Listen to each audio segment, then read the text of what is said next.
This little girl, standing here with her mother, had no idea what the future would hold. What she did know was that she was loved and well cared for. She was the apple of her mother's eye.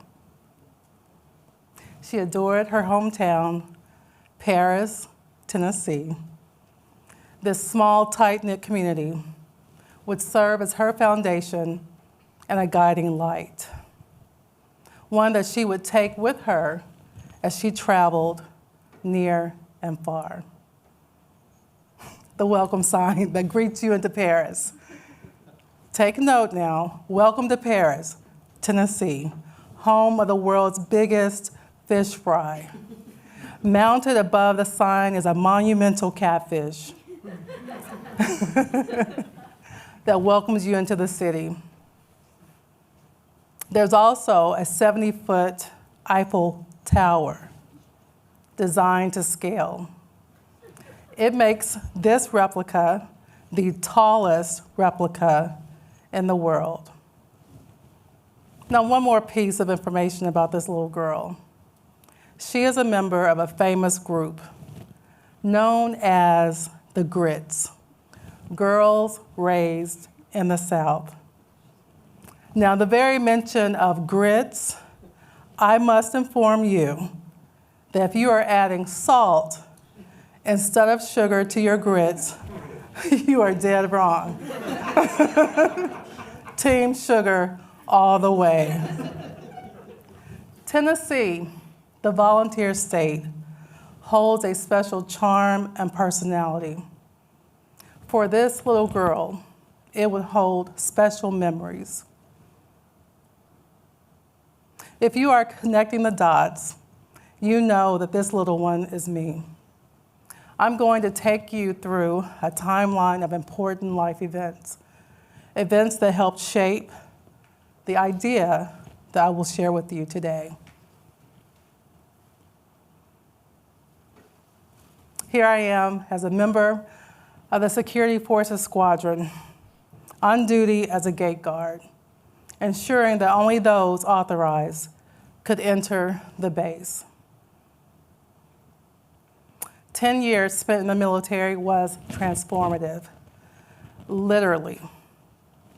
A decade of experiences and opportunities that helped shape the person that I am. The military gave me more than I could ever put into words. But a quick list of those attributes include pride, honor, a sense of purpose, and persistence, to name a few. The Department of Defense defines persistence as the act of continuing in the face of adversity. Those experiences shaped a mindset and a framework for me to deal with challenges. Deployments, extended period of time from family and friends, the stress and rigor of the military, high standards and expectations in the military. I wanted to know how I would face these challenges and not give up. This was the beginning of a mindset shift for me. I would continue to rely on the military, my training, and discipline, at times holding on for dear life. While serving in the military, months before I was to deliver my first child, my mother died unexpectedly.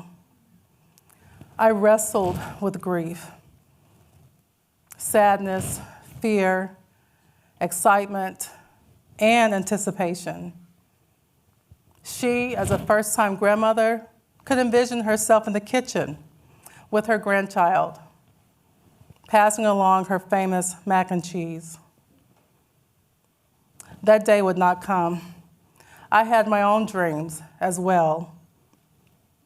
Dreams that included my mom and me being able to call her and ask, what should I do when the baby starts to teeth? Is it time to give her solid food? I, as a 23-year-old, would become a mother without having my mother, my North Star, to help me navigate. Well, a couple of months later, I had a healthy, beautiful baby girl. She came into the world with an old soul, a contagious laugh, and a smile that lit up any room. She was everything that I needed. Juggling motherhood, my husband and I were dual career members at that point. We were in a serious juggling act. It was at this time that I decided to separate.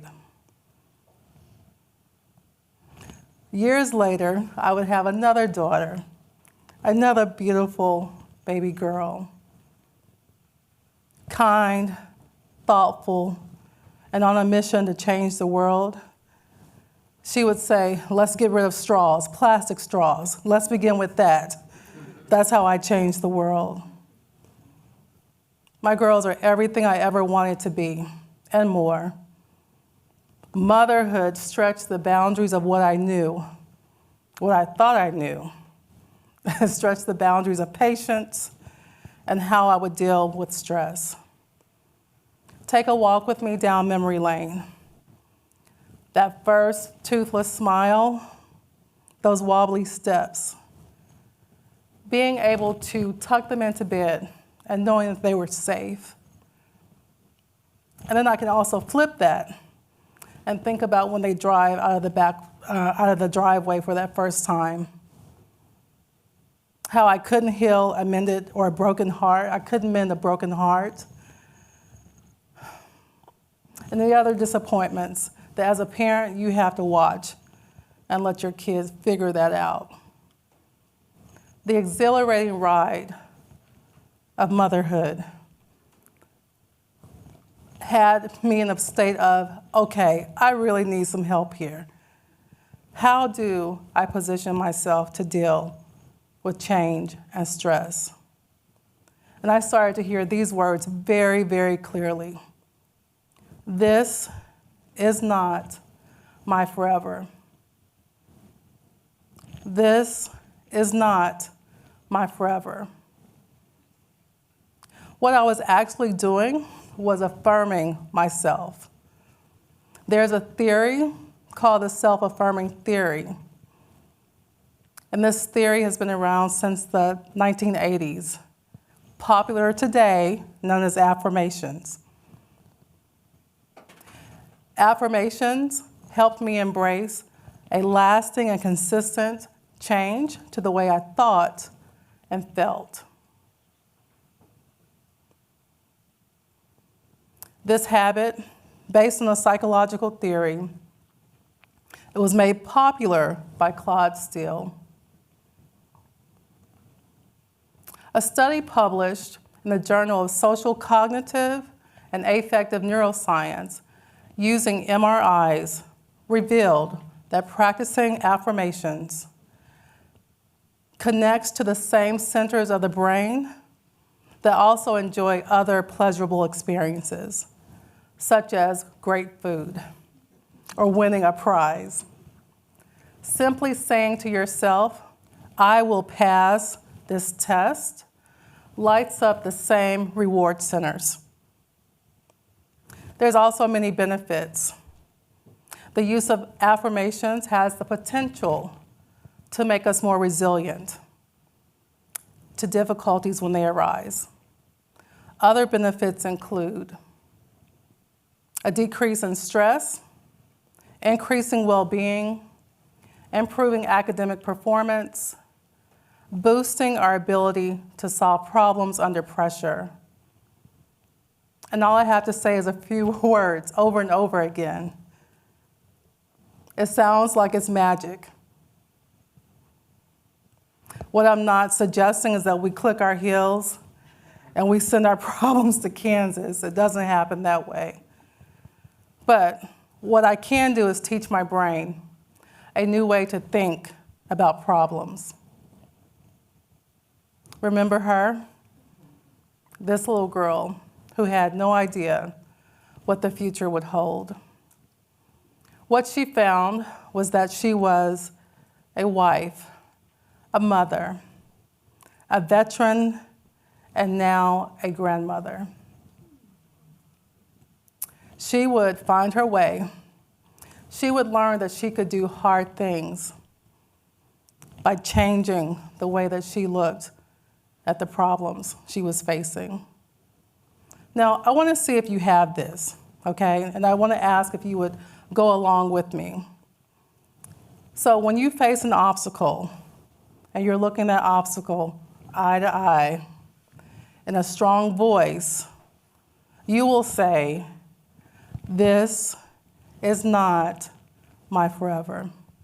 Thank you.